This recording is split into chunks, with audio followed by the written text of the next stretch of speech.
Most people do not fear power. They fear clarity. They fear the moment someone sees through them without blinking. They fear the person who understands their hunger, their insecurity, their need to belong, and chooses not to feed it. Control does not begin with force. It begins with observation. You have been taught that influence is charisma, that dominance is loud, that authority must announce itself. This is why you miss the real architects of power, the ones who never raise their voice, the ones who never chase attention, the ones who speak less, reveal nothing, and somehow leave rooms rearranged in their absence. An aura is not energy, it is interpretation. People respond not to who you are, but to what they cannot predict about you. The human mind is terrified of uncertainty. When it cannot map your intentions, it fills the gaps with projection. And projection is the birthplace of fear, respect, and submission. To forge an aura that bends others to your will, you must first understand why they bend at all. Human beings are driven by three invisible compulsions: validation, security, and advantage. Every interaction is an unconscious negotiation around these three needs. People smile because they want validation. They cooperate because they want security. They flatter because they sense advantage. Remove one, and they become unstable. Control all three, and they become compliant. Most people leak themselves. Their emotions spill across their face. Their insecurities vibrate in their tone. Their desperation for approval lingers in their body language. They are readable and therefore controllable. If you are readable, you are weak. A ruthless aura begins with emotional opacity, not suppression, not coldness for performance, but disciplined containment. When someone insults you and your face does not shift, their confidence fractures. When someone praises you and you do not glow, their strategy loses traction. When someone tries to provoke you and finds no entry point, they begin to question their own position. Stillness unsettles. The average person depends on feedback to regulate themselves. They need your reaction to feel stable. When you deny them that reaction, you introduce psychological imbalance. They will either retreat or seek your approval more intensely. Both outcomes give you leverage, but opacity alone is not power. It is only the frame. Power requires understanding the silent contracts people operate under. Every relationship has an unspoken hierarchy. Someone leads emotionally. Someone seeks reassurance. Someone decides the rhythm. Someone adapts. Most individuals unconsciously volunteer to adapt. They adjust their tone. They soften their opinions. They laugh when it isn't funny. They mirror body language to gain acceptance. They do this because rejection activates the same neural pathways as physical pain. Belonging is survival. If you remain unmoved by this fear, you automatically rise in the hierarchy. Hierarchy is not assigned. It is sensed. People scan for cues. Who is more certain? Who hesitates less? Who needs less approval? Who appears willing to walk away? The one who can walk away holds the power. Desperation is submission in disguise. If your words carry the scent of needing the outcome, you are already beneath the person you are speaking to. If your presence suggests you are comfortable losing the interaction, you become the gravitational center. This is not cruelty. It is structural reality. Niccolò Machiavelli understood this centuries ago. He observed that men are ungrateful, fickle, false, cowardly, covetous, not because they are evil in theatrical ways, but because they prioritize survival and advantage above virtue when pressure is applied. When someone senses that you are capable of withholding reward or delivering consequence, their behavior shifts. Morality bends around power. Loyalty bends around benefit. Principles bend around fear. You do not need to threaten. You only need to imply capability. Ruthlessness is not aggression. It is the absence of hesitation when action is required. Hesitation communicates doubt. Doubt invites challenge. Challenge exposes vulnerability. The ruthless aura is built on decisiveness. Slow, deliberate, unshaken decisions. Even when you are uncertain internally, externally, you remain aligned. Humans equate consistency with authority. If your reactions are predictable in their calmness, but unpredictable in their content, people lose the ability to game you. And that is where influence deepens. Most people manipulate through noise. over-explaining, justifying, persuading. Real manipulation is quieter. It is selective attention. It is calculated silence. It is knowing when to withdraw warmth. Warmth is currency. Attention is currency. Approval is currency. Spend them strategically. When someone behaves in alignment with your interests, you reward subtly. A nod, a brief affirmation, eye contact that lingers half a second longer. When they deviate, you withdraw slightly. No drama, no confrontation, just absence. The human nervous system is wired to seek patterns. When approval becomes intermittent, it becomes addictive. This is the same mechanism that binds gamblers to slot machines. Uncertainty intensifies desire. You are not controlling their mind. You are structuring the environment. But power without internal discipline collapses. If you seek to dominate because you crave validation, your aura will betray you. The ruthless presence emerges from self-sufficiency. When you no longer require people to see you as good, kind, impressive, or superior, you become dangerous in a way they cannot categorize. The need to be liked is the leash others hold around your neck. Cut it. You do not need to dominate every room. Domination is exhausting and exposes insecurity. Instead, command selectively. Speak less than others, but when you speak, close conversations. Offer solutions that reframe the entire discussion. People attribute leadership to those who resolve uncertainty. Uncertainty creates anxiety. The one who dissolves it becomes central. But be careful not to become predictable in your benevolence. If you always rescue, you become a utility. Utilities are used, not respected. Scarcity intensifies value. Withdraw occasionally.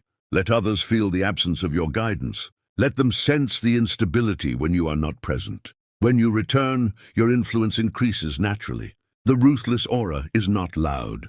It is disciplined. It does not chase admiration. It permits misunderstanding. It is comfortable being disliked by those who seek to control it.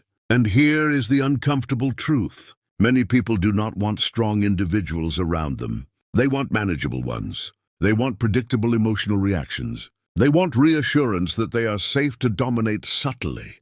When you remove that reassurance, they may label you distant, intimidating, or arrogant. Accept this. Reputation is often a reflection of others' insecurities. If someone calls you cold because you refused manipulation, that is evidence of effectiveness. If someone accuses you of being calculating because you did not overshare, that is confirmation of opacity. Let them interpret. You are not responsible for comforting their projections. Understand the mechanics beneath all of this. Humans evolved in hierarchies. Survival favored those who could assess threat and authority quickly. Your aura functions as a signal within this ancient circuitry. Calm dominance triggers deference. Emotional volatility triggers competition. Control your signals. Slow movements, direct but unhurried eye contact, controlled breathing, measured speech. These physical cues influence perception before words are processed. The body communicates status instinctively. Train it. The more aligned your internal state becomes with your external stillness, the more authentic your aura feels. Forced coldness cracks under pressure. True composure survives confrontation. Confrontation is inevitable. At some point, someone will test the boundary. They will challenge you publicly. They will question your decision. They will attempt to expose weakness. Do not escalate emotionally. Narrow your focus. Respond briefly. Do not justify beyond necessity. If correction is required, deliver it without anger. Anger reveals investment. Investment reveals vulnerability. The ruthless individual corrects, then moves on. No lingering resentment. No public theatrics. The memory of your restraint will echo longer than any outburst could. Over time, patterns form. People approach you differently. They filter their words. They calculate before crossing lines. They offer cooperation more readily, not because they love you, but because you have structured their perception. And perception governs behavior. But never forget, the same principles that give you power can be used against you. If someone appears immune to your tactics, study them. They may have forged their own discipline. Power respects power. This is not a game of ego. It is a study of leverage. The final layer of the ruthless aura is internal detachment from outcome. When you desire a specific person's approval, a specific deal, a specific victory too intensely. Your micro-behaviors betray urgency. Urgency invites resistance. Calm indifference invites pursuit. Want less, influence more. When people sense that you are not clinging to the result, they feel the imbalance. They begin adjusting to secure you instead of the reverse. And here is the truth: most are not ready to confront. Bending others to your will is less about controlling them and more about mastering yourself. The more you command your impulses, the less anyone can command you. Power is not granted. It is recognized. Recognition arises when others conclude silently that manipulating you would be costly and aligning with you would be advantageous. Forge that conclusion consistently, not through threats, not through noise, not through performance, through restraint, through observation, through strategic scarcity, through unwavering boundaries. When your presence carries consequence without announcement, when your silence carries weight without explanation, when your approval feels earned rather than distributed, people will adjust their behavior around you automatically, and you will notice something subtle. They will call it charisma. They will call it confidence. They will call it mystery. But what they are truly responding to is this: you are no longer available for consumption, and in a world addicted to exploiting weakness, the rarest form of power is the person who cannot be easily used. That is the aura, not warmth, not cruelty, but controlled distance sharpened by awareness. And once you cultivate it, you will see clearly what was always there. People do not follow strength because it is kind. They follow it because, deep down, they understand the cost of standing against it. And that cost does not need to be announced. It is sensed. Long before anyone consciously evaluates you, their nervous system has already decided where you stand in relation to them: above, below, equal, threat, asset. The decision happens in silence, beneath language, beneath logic. By the time words are exchanged, the hierarchy is already forming. Most people sabotage themselves in this first invisible exchange. They rush to be agreeable. They oversmile. They explain too much. They try to prove they are harmless. Harmlessness is rarely respected. You are conditioned to believe that being non-threatening ensures acceptance. In reality, it ensures utility.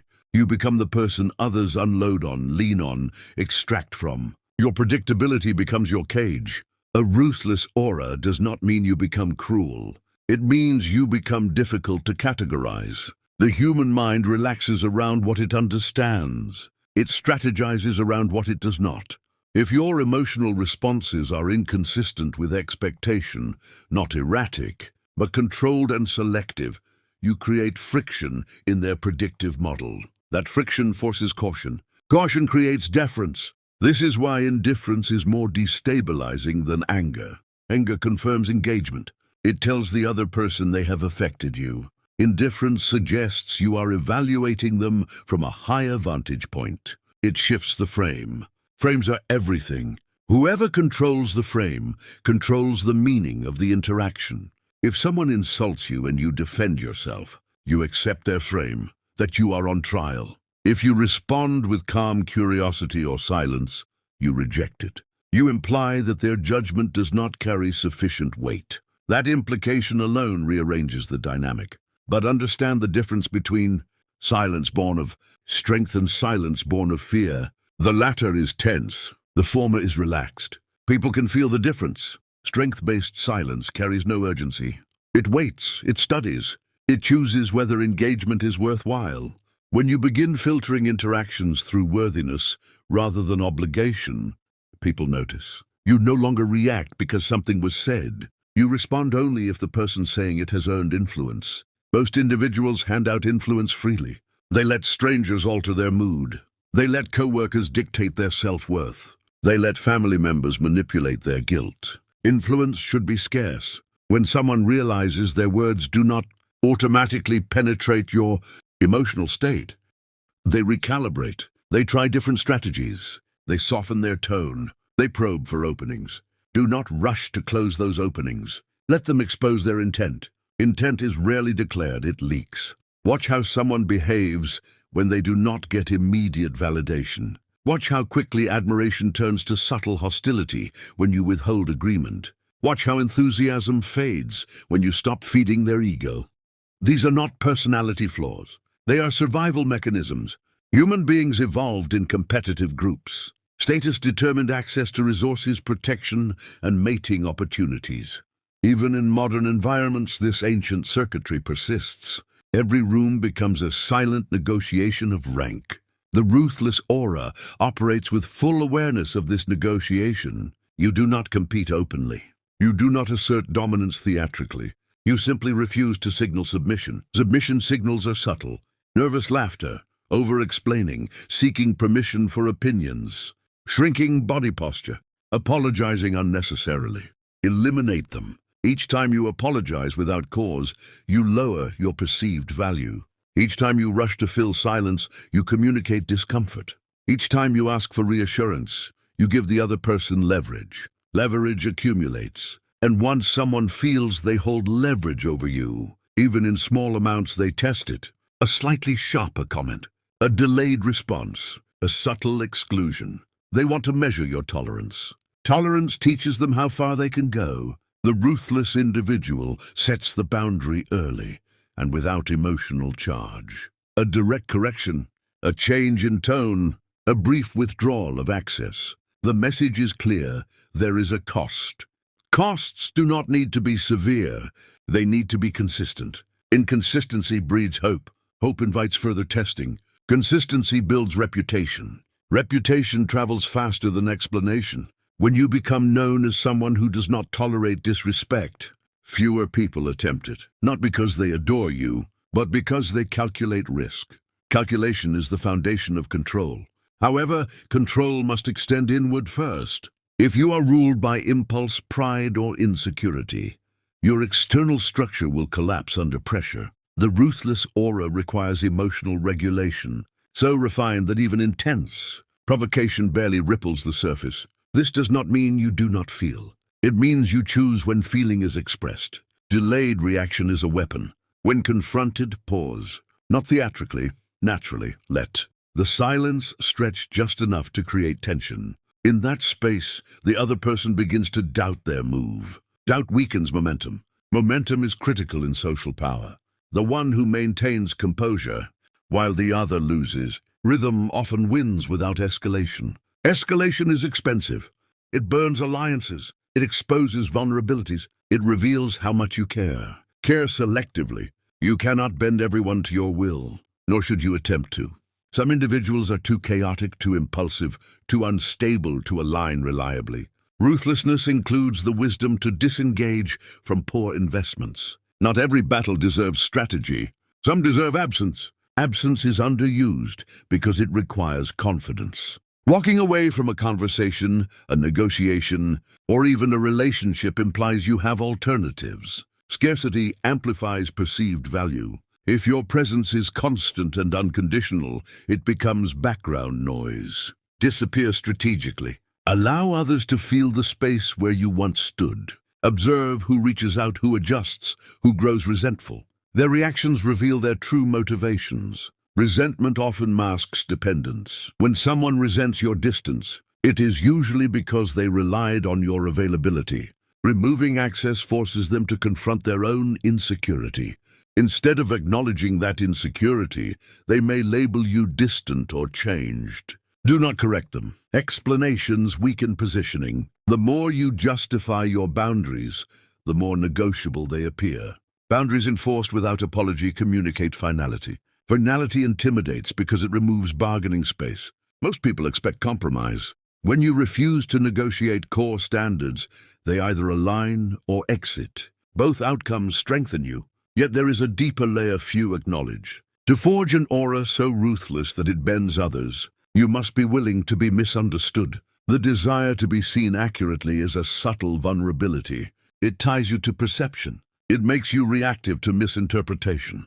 Let them misunderstand. Clarity for yourself is enough. When you no longer chase being perceived as good, kind or fair, you operate from strategy instead of image. Image can be attacked. Strategy adapts. Machiavellian realism is not about villainy. It is about accepting that morality is often a performance shaped by context. Under pressure, most people protect themselves first. They rationalize their choices after. Expect this. If you assume others will sacrifice for you purely out of loyalty, you will eventually feel betrayed. Instead, structure relationships where loyalty aligns with self-interest, when their stability, status, or reward depends on maintaining alignment with you. Loyalty becomes rational. Rational loyalty lasts longer than emotional loyalty. Emotion shifts. Incentives endure. At the same time, guard against overconfidence. Ruthlessness without humility becomes blindness. If you believe you cannot be manipulated, you are already vulnerable. Everyone has blind spots: ego, attraction, ambition, fear. Identify yours before someone else does. Self-examination is not softness, it is armor. Ask yourself quietly, where do I crave validation? Where do I fear rejection? Where do I overreact? Those are entry points. Close them. The more self-contained you become, the less surface area you expose. Surface area invites attack. You will notice that as your aura solidifies, fewer people attempt to dominate you. Conversations become measured. Interruptions decrease. Disrespect diminishes. It will not be dramatic. It will be gradual. Subtle shifts. People wait for your response before deciding their tone. They choose words more carefully. They hesitate before crossing boundaries. This is not magic. It is conditioning. They have learned, through micro-interactions, that you are not easily moved, not easily intimidated, not easily manipulated. The brain conserves energy. If a tactic fails repeatedly, it is abandoned. You become high effort to exploit, and most individuals prefer low-effort targets. There will be moments, however, when someone attempts a power play directly. They may challenge you publicly to test your composure. They may attempt to embarrass you to shift hierarchy. In these moments, your restraint must be absolute. Respond minimally. Correct the facts if necessary. Do not match their intensity. Intensity signals insecurity.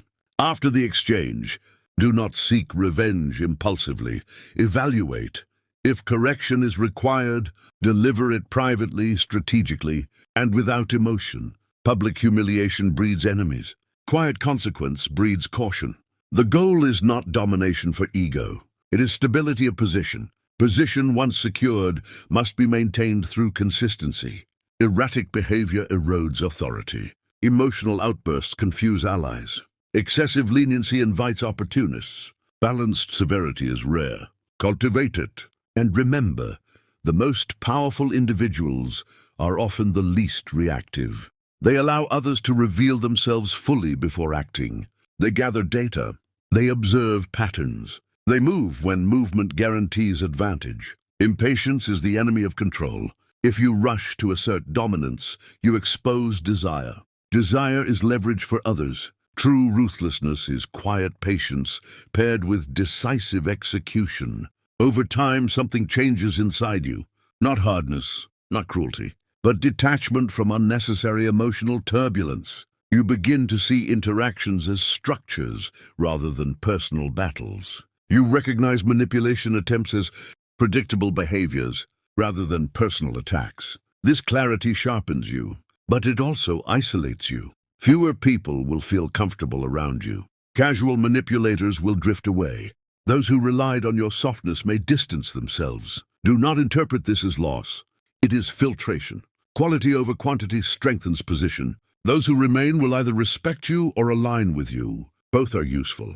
And here is the final layer most ignore. Bending others to your will is not about constant control.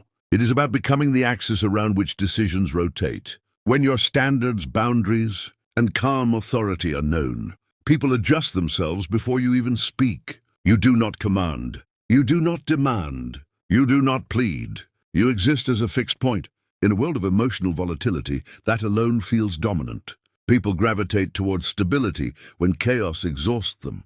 They defer to certainty when doubt overwhelms them. They align with strength when weakness feels dangerous. But they will never admit this directly. They will say you are confident. They will say you are composed. They may even say you are intimidating. Let them, because what they are truly responding to is something far simpler and far more unsettling. You have removed the need to be controlled. And once a person can no longer be controlled, they become a force others instinctively negotiate with. That negotiation is the bending, not through fear alone, not through charm, but through the silent recognition that standing against you requires more energy than aligning with you. And energy is something most people are unwilling to spend. That is the architecture of a ruthless aura. It is not loud. It is not theatrical. It does not seek applause. It simply stands, unshaken, unreadable, deliberate, and in its presence others adjust, not because you demanded it, but because they understand, at a level deeper than language, that you will not. In the end, nothing mystical has happened. You did not hypnotize anyone. You did not overpower them with force. You did not charm them into submission. You removed your weaknesses from public access. That is all power ever was. When you stopped explaining yourself, they lost the ability to corner you. When you stopped reacting impulsively, they lost the ability to provoke you. When you stopped needing approval, they lost the ability to withhold it. And without leverage, control dissolves. Most people spend their lives negotiating for comfort. They soften their tone to avoid tension. They dilute their opinions to preserve harmony. They tolerate subtle disrespect to maintain connection. They trade authority for acceptance. You chose differently. You accepted that not everyone will like you. You accepted that clarity feels cold to those who rely on confusion. You accepted that being difficult to manipulate means being difficult to possess. That acceptance hardened your presence without hardening your mind. The ruthless aura is not about cruelty. It is about containment. It is about disciplined emotion, selective access, and unwavering boundaries. It is about understanding that human behavior is guided more by advantage than virtue, and structuring your presence accordingly. People bend not because you force them. They bend because resisting you offers no reward. They bend because your calm suggests consequence. They bend because your indifference to validation unsettles their instincts. And beneath all of it lies a truth most will never articulate. They trust what cannot be easily moved. You became difficult to move. Not stubborn, not loud, not aggressive, just anchored. In a world where most are pulled by every emotion, every opinion, every shift in approval, the anchored person feels rare. Rare things are valued. Valued things are protected. Protected things hold position. That is the final realization. Power was never in dominating others. It was in mastering the parts of yourself that others could once manipulate. Once those parts are sealed, the world interacts with you differently. Not because you demanded it, not because you declared it, but because the cost of attempting to control you became too high. And people at their core are economists of effort. They calculate, they adjust, they bend, not to your words, to your structure.